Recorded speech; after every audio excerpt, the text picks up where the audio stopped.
নমস্কার, the board of নলেজে সবাইকে স্বাগত।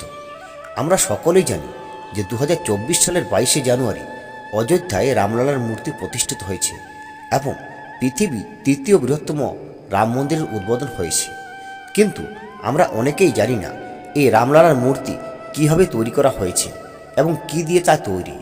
এছাড়াও এই রামলালার মূর্তি যিনি তৈরি করেছেন সেই যোগীরাজ নামের ব্যক্তি কিভাবে ওনার এই 6 মাস ধরে রামলালার মূর্তি তৈরির সময় একটি চোখ নষ্ট হতে বসেছিল। চলুন জেনে নিই সেই রামলালা এবং যোগীরাজ সম্পর্কে সেই অজানা কথাগুলি। অযোধ্যার রাম মন্দিরে রামের বালক স্বরূপ স্থাপিত হয়েছে এবং 22শে জানুয়ারি সেই মূর্তির প্রাণ প্রতিষ্ঠা সম্পন্ন হয়ে গেছে। শ্যাম বর্ণের রামলালার মূর্তি স্থাপিত হয়েছে মন্দিরের একেবারে গর্ভগৃহে। রামলালার মূর্তির বিশেষত্ব ইতিমধ্যে সকলের চোখে পড়েছে। উল্লেখ্য, রামলালার মূর্তি কেন কালো সে বিষয়ে রামায়ণে উল্লেখ পাওয়া যায়। সেখানে বলা হয়েছে রামচন্দ্র শ্যামল বর্ণের ছিলেন। রামলালার এই মূর্তি কালো রঙের শালিগ্রাম পাথর দিয়ে তৈরি। শালিগ্রাম রূপেও ভগবান বিষ্ণু পূজিত হন। আবার রাম হলেন বিষ্ণুর অবতার রূপ। তাই অযোধ্যার রাম মন্দিরে স্থাপিত ওই রামলালার মূর্তি শালিগ্রাম পাথর দিয়ে তৈরি করা হয়েছে। এই রাম মন্দির নির্মাণ করার সময় কোথাও লোহা বা স্টিলের ব্যবহার করা হয়নি। গর্ভগৃহে যে মূর্তি স্থাপন করা হয়েছে সেটিকে তামার পাইপ দিয়ে যুক্ত করা হয়েছে। তামার সঙ্গে যুক্ত করে মূর্তি স্থাপন করানোর ফলে মূর্তিতে প্রতিনিয়ত শক্তির সঞ্চার হবে। এছাড়াও মন্দিরের ছাদের পাথরে জোড়া লাগানোর জন্য তামার ধাতু ব্যবহারও করা হয়েছে। তামা দীর্ঘদিন ভালো ও মজবুত থাকে, যার ফলে মন্দিরের ছাদ দীর্ঘদিন পর্যন্ত মজবুত থাকবে। এছাড়াও মন্দিরের গর্ভগৃহের প্রায় 2000 ফুট নিচে একটি ক্যাপসুল লোকানো রয়েছে। এই ক্যাপসুলে রামায়ণ সংক্রান্ত কিছু প্রমাণ বর্তমান রয়েছে, যা বহু বছর ধরে নিরাপদে থাকবে। একটি মাত্র শালিগ্রাম পাথর দিয়েই এই রামলালার মূর্তি তৈরি করা হয়েছে। এই মূর্তি নির্মাণে অন্য কোনো পাথর ব্যবহার করা হয়নি। রামলালার মূর্তি বিষ্ণুর 10ম অবতার খোদাই করা হয়েছে। মাঝখানে রামলালা ও তার চারপাশে বিষ্ণুর অন্যান্য অবতার যেমন মৎস্য, কুর্ম, বরাহ, নরসিংহ, পরশুরাম, কল্কি, কৃষ্ণ ইত্যাদি মূর্তি স্থাপিত হয়েছে। সর্বশেষে জানব রামলালার মূর্তি যিনি তৈরি করেছেন সেই যোগীরাজের নিয়ে কিছু কথা। যোগীরাজ টানা 6 মাস দিন রাত ভুলে পাথর খোদাই করে একটু একটু করে রামলালার মূর্তি গড়েছেন। পাথর খুঁদে খুঁদে ফুটিয়ে তুলেছেন 5 বছর বয়সী ফুটফুটে এক শিশুর রূপ। সাত্ত্বিক আহার করেছেন দিনের পর দিন, অর্থাৎ সম্পূর্ণ নিরামিষ আহার। কষ্টি পাথর কাটতে গিয়ে পাথর কুচি ছিটকে চোখটাই অন্ধ হয়ে যাচ্ছিল, কিন্তু হার মানেনি যোগীরাজ। চোখে ক্ষত নিয়েও মূর্তি গড়েছেন দিনের পর দিন। পদ্ম ফুলের উপর ফুটফুটে রামলালার হাসি মুখের দিব্য মূর্তি তৈরি করেছেন তিনি। পদ্ম ফুলের উপর ফুটফুটে রামলালার হাসি মুখের দিব্য মূর্তি তৈরি করেছেন ভারতের অন্যতম সেরা স্থপতি অরুণ যোগীরাজ।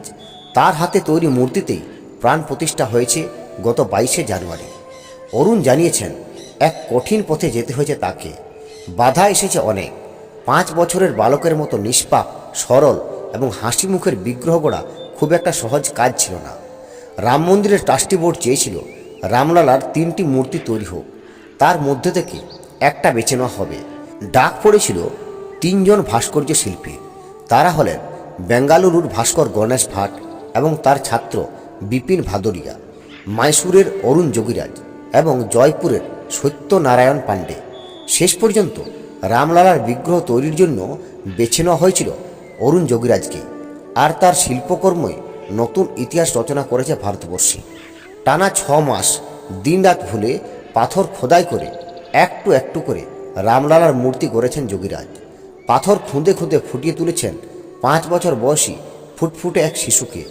যার 2টি চোখ বড়ই মায়াবী, নিষ্পাপ সরল দৃষ্টি, ভাবগম্ভীর মুখ, কিন্তু তাতে মৃদু হাসি। রামলালার মুখ, চোখ এবং অভিব্যক্তি ফুটিয়ে তোলা খুব একটা সহজ কাজ ছিল না, এমনটাই বলছেন যোগীরাজ। ট্রাস্টি বোর্ড কেমন বিগ্রহ চায় তার একটা আভাস দিয়েছিল মাত্র। এরপর 2000-এরও বেশি ফটোগ্রাফ নিয়ে গবেষণা শুরু করেছিলেন অরুণ যোগীরাজ। বলছেন পাথর খুঁজতে খুঁজতে একটি কষ্টি পাথরের ছোট্ট টুকরো ছিটকে লাগে তার বাঁ চোখে। পাথরকুচি ঢুকে গিয়েছিল চোখে, চোখ ফুলে ওঠে।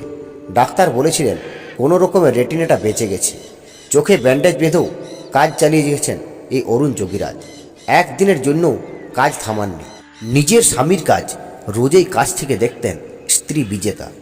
তিনি বলেছেন, চোখে ক্ষত নিয়েও কাজ চালিয়ে গিয়েছিলেন অরুণ। হয়তো ভগবানের এই পরীক্ষা ছিল এটা। নিষ্ঠা ও ভক্তিতে কোনো খামতি ছিল না অরুণের। নিজেকে কঠোর নিয়মে বেঁধে ফেলেন। নিরামিষ খাবার খেতেন। সপরিবারে অযোধ্যায় দিনে 2 বার রামের ধ্যান করতেন। মন্দিরে মন্দিরে পুজো দিয়েছেন। নিয়মিত প্রার্থনা করেছেন। যোগীরাজের কৃষ্ণশিলাতেই তৈরি হয়েছে রামলালার শিশু মূর্তি। রাম মন্দিরের গর্ভগৃহে রাম সাবালক নন। এই রামলালার বয়স মাত্র 5 বছর, অর্থাৎ তিনি নাবালক। বালক রাম 14 বছর বনবাসের পর সীতা ও লক্ষ্মণকে নিয়ে অযোধ্যা নগরীতে ফিরে আসা রাম তিনি নন।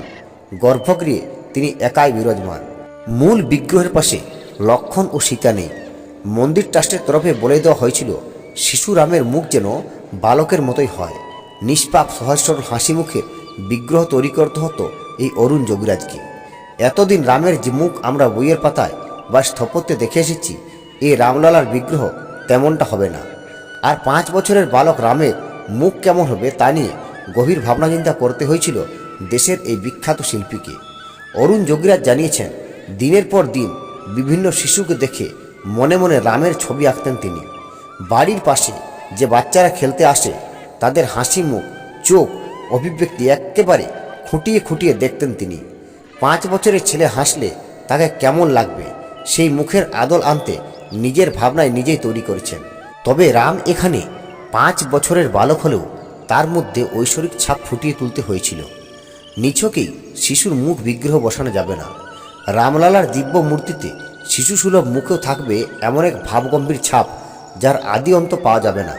স্বচ্ছ নিষ্পাপ দুটি চোখ দেখলেই শ্রদ্ধায় মাথা নত হয় আমাদের। মুখের স্মিত হাসি অভয় প্রদান করবে সকলকে।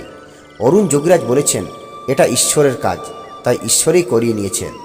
তাই নমস্কার বন্ধুরা, অরুণ যোগীরাজ এবং রামলালার মূর্তি নিয়ে আমার আজকের আলোচনা এই পর্যন্তই।